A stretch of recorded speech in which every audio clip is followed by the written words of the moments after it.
Hello everyone. तो आज हम लोग पढ़ने वाले हैं नेशनल इनकम अकाउंटिंग से एक बढ़िया सा टॉपिक दैट इज गुड्स। कि सर नेशनल इनकम कैलकुलेट करते वक्त, डोमेस्टिक प्रोडक्ट कैलकुलेट करते वक्त, नेशनल प्रोडक्ट कैलकुलेट करते वक्त जो गुड्स को हमको इंक्लूड करना पड़ता है। तो आज हम लोग बात करेंगे कि गुड्स कितने टाइप्स के होते हैं। सर फाइनल गुड्स क्या होता है, इंटरमीडिएट गुड्स क्या होता है, फाइनल गुड्स अगेन कितने टाइप्स के होते हैं, इंटरमीडिएट गुड क्या चीज है और वो कितने टाइप्स के होते हैं।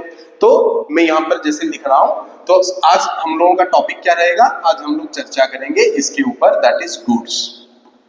अब देखिए, अगर हम लोग गुड्स को डिवाइड करें, मैं डायरेक्टली टॉपिक के ऊपर जाना चाहता हूं। गुड्स को अगर हम लोग डिवाइड करें तो हम इसको दो पार्ट में डिवाइड कर सकते हैं। एक है सर आपका फाइनल गुड, एक होता है आपका फाइनल गुड, एंड एक होता है आपका इंटरमीडिएट गुड्स।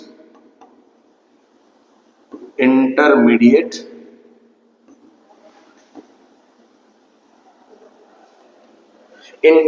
गुड्स, एक होता है आपका फाइनल गुड्स। क्या है final good? Those goods which remain outside of the imaginary production boundary. क्या बताया मैंने कि दोज गुड्स वो चीजें जो कि इमेजिनरी प्रोडक्शन बाउंड्री के बाहर है। मतलब सर ये एक फाइनल प्रोडक्ट है, ये एक फिनिश्ड प्रोडक्ट है, ये एक कंप्लीट प्रोडक्ट है, इसमें और कुछ काम करने की जरूरत नहीं है, ये पूरी तरीके से बनके तैयार प्रोडक्ट है, जिसको हम लोग क्या कहते हैं, फाइनल गुड्स। जैसे कि एक फ्रिज हो गया, एक लैपटॉप हो गया, एक वॉशिंग मशीन हो गया, एक मोबाइल हो गया। सर एक मोबाइल जो मार्केट में बिकने के लिए तैयार है, अब उस मोबाइल के अंदर कुछ दोबारा से आपको कुछ करने की जरूरत नहीं है, वो पूरी तरीके से फिनिश प्रोडक्ट है, रेडी टू यूज प्रोडक्ट है, रेडीमेड प्रोडक्ट है। तो सब उस चीज को हम लोग क्या कहते हैं, फाइनल गुड। समझ में आया? तो जो फाइनल गुड होगा वो अगेन दो तरीके का हो सकता है। या तो सर हम उसको डायरेक्टली कंजम्पशन पर्पज में यूज करते हैं, तो हम लिख देते हैं कंजम्पशन गुड्स, या तो एक फाइनल गुड को हम लोग यूज कर सकते हैं इन्वेस्टमेंट पर्पज से, तो दूसरा मैंने यहां पर लिखा इन्वेस्टमेंट गुड। अच्छा सर इन्वेस्टमेंट भी बोल सकते हैं और फिर इसको और क्या कहते हैं सर, कैपिटल गुड्स भी कहते हैं। इन्वेस्टमेंट और कैपिटल गुड्स मैं बता रहा हूं आपको। फाइनल गुड कितने टाइप्स के होते हैं, कंजम्पशन गुड, इन्वेस्टमेंट गुड। और जो इंटरमीडिएट है, इंटरमीडिएट को अगर हम लोग डिवाइड करें तो सर इसके जो है पर्पज दो होते हैं। या तो आप उसको यूज करते हो रीसेल पर्पज में, किस पर्पज में, रीसेल पर्पज में, कि सर आपने खरीदा ही उस प्रोडक्ट को इसलिए है ताकि आपको उसको किसी दूसरे बंदे को बेचना है। जैसे कोई रिटेलर अगर मिल्क पैकेट खरीदता है 100 क्वांटिटी का, तो सर वो इसलिए खरीदा है कि ताकि दिन भर वो दूसरे कस्टमर्स को उसे बेचे। तो जो इंटरमीडिएट गुड होता है, या तो आप उसको रीसेल करने के लिए खरीदते हो, या फिर आप उसको खरीदते हो फर्दर प्रोडक्शन के लिए। जैसे आप समझने की कोशिश करें कि सर ये जो भुवनेश्वर में आप देखे होंगे हर जगह आपको गांगूराम स्वीट्स दिख जाएगा, बहुत सारे मिठाई की दुकान मिल जाएंगे, हलवाई के बहुत सारे दुकान आपको मिल जाएंगे। तो सर जब ये जो गांगूराम स्वीट्स है, ये सर मान लीजिए 50 लीटर दूध खरीदता है, किस लिए खरीदता है सर, ताकि उस मिल्क को यूज करके वो फर्दर प्रोडक्शन करे, स्वीट्स मिठाई बनाए, रसगुल्ले बनाए, दूसरे तरीके के मिठाई बनाए और उसको वो बेचे। तो जब कोई मिल्क एक हलवाई खरीदता है फर्दर प्रोडक्शन करने के लिए, क्या करने के लिए, फर्दर प्रोडक्शन करने के लिए, अगर कोई हलवाई मिल्क खरीदता है फर्दर प्रोडक्शन के लिए, तो उसको हम लोग कहेंगे इंटरमीडिएट गुड। सही है?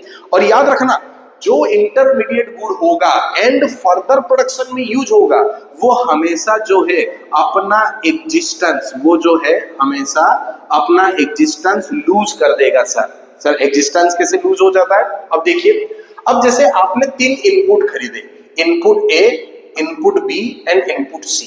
ये तीनों इनपुट को मिला के आपने एक आउटपुट बनाया, आपने एक प्रोडक्ट बनाया।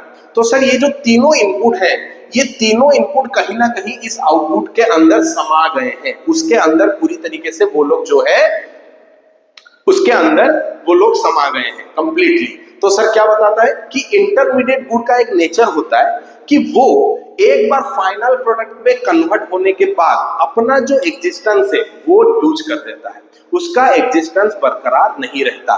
लेकिन फाइनल गुड के केस में ऐसा नहीं है, फाइनल गुड अपना एग्जिस्टेंस लूज नहीं करता है, फाइनल गुड्स कंजम्पशन गुड हो सकता है या फिर इन्वेस्टमेंट गुड हो सकता है। सही है, मैं अभी आपको एक एग्जांपल देके समझाता हूं। मान लीजिए एक कार जब मैंने खरीदा अपने लिए तो सर वो कंजम्पशन गुड हो जाएगा। अगर मैं कोई कार खरीदता हूं अपने लिए कि मैं, मेरा परिवार, मेरा फैमिली जो है, हम लोग कहीं उसमें घूमने जाएं, तो सर वो आपने कंजम्पशन पर्पज से खरीदा हुआ है तो वो कंजम्पशन गुड हो जाएगा and coming under final good. And always remember the value of final good is included in the value of national income। जब आप नेशनल इनकम कैलकुलेट करते हो ना, तब आप सिर्फ और सिर्फ जो है फाइनल गुड के वैल्यू को ही इंक्लूड करोगे। इंटरमीडिएट गुड के वैल्यू को हम लोग नेशनल इनकम में इंक्लूड नहीं करते हैं।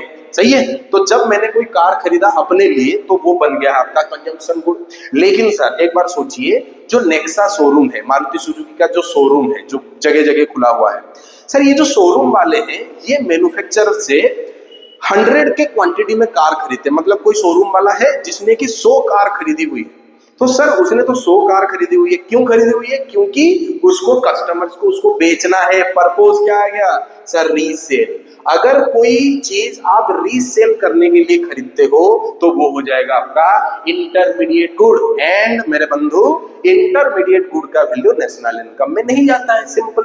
अब जैसे आगे बात करते हैं, एक मिल्क पैकेट के बारे में मैं बात कर रहा हूं। सर अगर एक मिल्क का पैकेट है, जैसे फॉर एग्जांपल अगर मैं, ठीक है, अगर सर एक मिल्क का पैकेट है, सर ये जो मिल्क का पैकेट है अगर वो रामसर खरीदते हैं तो वो क्या हो गया? Consumption good. लेकिन वही मिल्क का पैकेट अगर कोई हलवाई खरीदता है मिठाई बनाने के लिए तो वो हो जाएगा फर्दर प्रोडक्शन और इंटरमीडिएट गुड। क्या है ना, सीबीएसई में आपको क्वेश्चन आएगा whether the following goods are included as final good और intermediate good. Point number 1, give reasons. आपको फिर उसको एक्सप्लेन करना है, रीजंस बताना है कि इस कारण से ये फाइनल गुड है, इस कारण से ये इंटरमीडिएट गुड है। तो अगर लिखता है कि milk purchase by A restaurant, तो सर जब रेस्टोरेंट मिल्क खरीदता है तो वो उससे आगे कुछ बनाएगा, उससे कुछ वो आइटम बनाएगा और उसको मार्केट में बेचेगा। मतलब फर्दर प्रोडक्शन में वो इसको यूज कर रहा है। क्या बन जाएगा? Intermediate good. एक राशन शॉप है, कोई एक राशन का दुकान है, राशन शॉप है, जिसने आज सुबह सुबह ऐसे ही अमूल के 100 पैकेट खरीदे हुए हैं। किस पर्पज से खरीदे हुए हैं सर? रीसेल करने के लिए, लोगों को बेचने के लिए। तब वही मिल्क पैकेट क्या कहलाएगा? Intermediate good. अब उस दुकान से अगर रामसर एक पैकेट मिल्क खरीद के अपने घर लेके आते हैं तो वो क्या बन जाएगा? आपका फाइनल गुड। और उसका वैल्यू किस में इंक्लूड हो जाएगा? नेशनल इनकम में इंक्लूड हो जाएगा। वैसे ही अगर मैं आप लोगों को एक एग्जांपल और दूं, मान लेते हैं, देखिए ये एक कार है। अगर ऐसा ही एक टाटा का सफारी कार मैं खरीदता हूं अपने लिए कि जिससे मैं अपने फैमिली के साथ घूमूं, तो सर वो कार क्या कहलाएगा? कंजम्पशन गुड कहलाएगा, क्योंकि मैंने उसको यूज करने के लिए खरीदा हुआ है। तो वो बन जाएगा आपका final goods. See, consumption goods are those goods which are bought by households for the purpose of satisfying their own needs or wants। जब हम अपने wants को satisfy करने के लिए कोई चीज को खरीदते हैं, क्यों? as a ultimate product, as a finished product, as a complete product। मैंने कोई कार खरीदा है अपने परिवार के लिए, अपने घर के लिए, तो वो बन गया कंजम्पशन गुड। अब सर ऐसे ही 10 कार खरीदे हैं एक टाटा शोरूम के ओनर ने, तो सर वो क्या हो जाएगा? Resale purpose. उसने उसको खरीदा है कस्टमर को बेचने के लिए, तो वो बन जाएगा इंटरमीडिएट गुड। मतलब वो कार जब तक शोरूम में खड़ा है वो इंटरमीडिएट गुड है। अगर रामसर जाके घर में खरीद के लेके आ गए तो वो क्या बन गया? आपका कंजम्पशन गुड। तो वो फाइनल गुड कहलाएगा एंड वो इंक्लूड हो जाएगा आपके नेशनल इनकम में। आई होप ये बात आपको समझ में आया हो। आगे बात करते हैं। सर कोई भी जो प्रोडक्ट है, जो फाइनल प्रोडक्ट, मैं फाइनल प्रोडक्ट के बारे में बात कर रहा हूं, वो इन्वेस्टमेंट और कैपिटल गुड भी हो सकता है। एक एग्जांपल देके मैं बताता हूं। जैसे आपके घर में मान लीजिए एक इन्वर्टर है, बिजली जब चली जाती है, जब लाइन चली जाती है, तो आप लोग चला लगाते हो, यूज करते हो इन्वर्टर। तो जब कोई इन्वर्टर कोई हाउस होल्ड अपने घर के लिए खरीद के लेके आता है तो उसको हम लोग क्या कहते हैं? Consumption good. लेकिन वही इन्वर्टर मान लीजिए एक सैलून वाला खरीदता है, जिसका एक खुद का सैलून है, पार्लर है, उसने अपने सैलून में वो इन्वर्टर लगाया है ताकि अगर लाइन चला भी जाता है तब भी हम जो है कस्टमर का मेनिक्योर, पेडिक्योर, फेशियल, फलाना ढिमका जो भी आप लोग कराते हो वो सब वो कर पाए।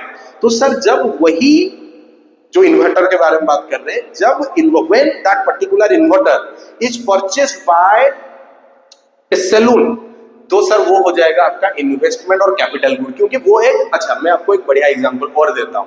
मान लीजिए हमारे इस क्लासरूम के अंदर एक एसी लगा हुआ है, सही है, हमारे हम जहाँ पढ़ते हैं, हमारा जो क्लासरूम है ये सीसपुर में, तो यहाँ पर एक एसी लगा हुआ है। तो सर ये एसी क्या है? ये एसी एक इन्वेस्टमेंट गुड कहलाएगा, एक कैपिटल गुड कहलाएगा। क्यों? क्योंकि सर आपने उसको अपने कोचिंग में इन्वेस्ट किया हुआ है कि सर इसमें ज्यादा अच्छे से बच्चे जो है कन्वीनियंटली बैठ के पढ़ पाए। लेकिन वैसा ही अगर डिट्टो एसी मैं खरीद के अपने बेडरूम में लगाऊं, तो फिर वो क्या कहलाएगा सर? तब वो कहलाएगा आपका कंजम्पशन गुड, सही है। अब वही एसी अगर भारत इलेक्ट्रॉनिक खरीदता है, कौन खरीदता है? भारत इलेक्ट्रॉनिक्स, आप देखे होंगे भारत इलेक्ट्रॉनिक करके एक दुकान है जो कि इलेक्ट्रॉनिक अप्लायंसेस बेचता है। अगर वैसा ही 100 क्वांटिटी में एसी भारत इलेक्ट्रॉनिक वाला खरीदता है, रीसेल पर्पज से खरीदता है, then it is an intermediate good. लेकिन जब वही एसी रामसार खरीदते हैं अपने बेडरूम में लगाने के लिए, वो हो गया आपका कंजम्पशन गुड। एंड वही एसी जब हम अपने क्लासरूम में लगाते हैं तो वो बन गया आपका इन्वेस्टमेंट और कैपिटल गुड, सही है। और इंटरमीडिएट गुड में जैसे मैंने बताया, रीसेल पर्पज में अगर आप यूज कर रहे हो तब इंटरमीडिएट होगा, अगर फर्दर प्रोडक्शन में यूज कर रहे हो तब भी इंटरमीडिएट होगा। अब हम लोग क्या करते हैं, कुछ एग्जांपल्स लेके देखते हैं कि सर ये जितने भी गुड्स हैं वो कंजम्पशन में जाएंगे कि इंटरमीडिएट में जाएंगे, सही है। तो फर्स्ट वन में लिखता हूं यहां पर आपका, फर्स्ट हम लोग एक एग्जांपल लेते हैं, machine. Machine purchased by A factory. Sir अगर कोई फैक्ट्री का ओनर है जो कि एक मशीन परचेज कर रहा है, तो ऑब्वियसली वो मशीन क्यों खरीद रहा है? ताकि उसको यूज करके उसको चीजें बनाना है, सही है। तो वो उस मशीन को यूज करेगा और उससे कुछ प्रोडक्ट बनाएगा, चाहे वाटर बोतल बनाए, चाहे मोबाइल बनाए, चाहे लैपटॉप बनाए, एक मशीन खरीद रहा है। तो वो उसके लिए क्या होगा? इन्वेस्टमेंट होगा। वो उसके लिए क्या होगा? आपका इन्वेस्टमेंट हो जाएगा। और सर उसको हम लोग फाइनल गुड के अंदर लेंगे, इन्वेस्टमेंट गुड के अंदर लेंगे। अगर हम दूसरा एग्जाम्पल लें, जैसे मैं यहां पर लिख रहा हूं आपको, सीड्स परचेज्ड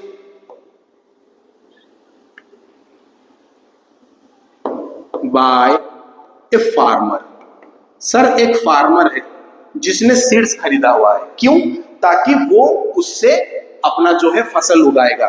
तो सर जब सीड्स परचेज बाय फार्मर होगा ना, वो बन जाएगा आपका फर्दर प्रोडक्शन, वो बन जाएगा आपका फर्दर प्रोडक्शन, ताकि उस सीड से वो फसल उगाएगा एंड लास्ट में फसल को बेच के वो पैसा कमाएगा। तो एक कमर्शियल यूज भी है, मतलब इंटेंशन जो है वो पैसा कमाना है, और वो सीड्स को परचेज कर रहा है कुछ आगे फसल बनाने के लिए, तो सर फर्दर प्रोडक्शन हो जाएगा।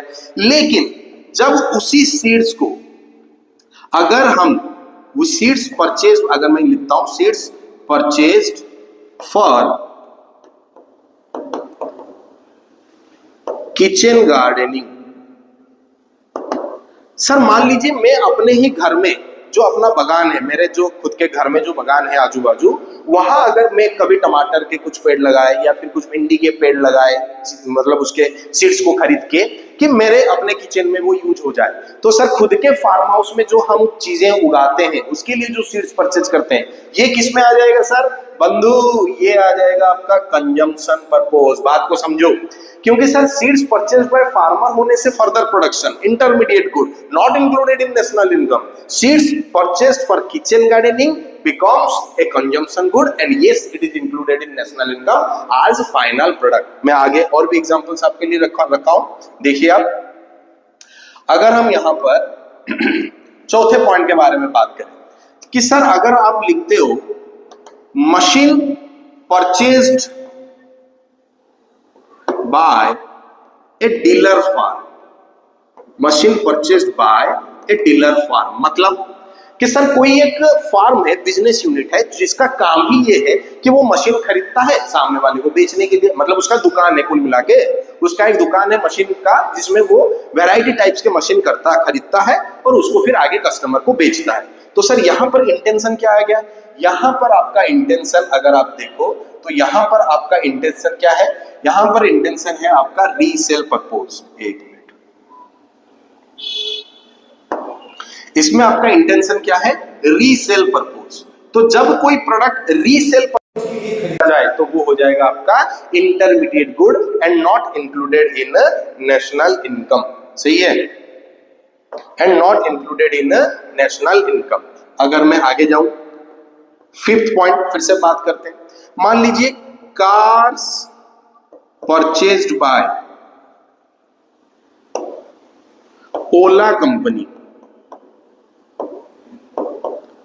सर जो ओला एंड उबर की कंपनी है, अगर ओला कंपनी क्या है, कुल मिला के ओला कंपनी एक ट्रैवल एजेंसी तो है जो कि अपना गाड़ी जो है लोगों को प्रोवाइड करता है एक डेस्टिनेशन से दूसरे डेस्टिनेशन जाने के लिए, ट्रैवल एजेंट जैसे काम करते हैं। तो सर अगर ओला कंपनी कार खरीदता है तो वो क्या कहलाएगा, सर वो हो जाएगा उसके लिए एक इन्वेस्टमेंट। वो क्या हो जाएगा उसके लिए, वो बन जाएगा उसके लिए इन्वेस्टमेंट, और जिसको हम लोग कहेंगे कैपिटल गुड। देख रहे हैं, मतलब कंक्लूजन क्या ड्रॉ कर रहे हैं हम लोग, कंक्लूजन क्या है, the same good can be treated as final good, the same good can also be treated as intermediate good. It's all depends on the purpose of purchase, कि सर आपने किस मकसद से उस चीज को खरीदा हुआ है। ध्यान से सुनिए।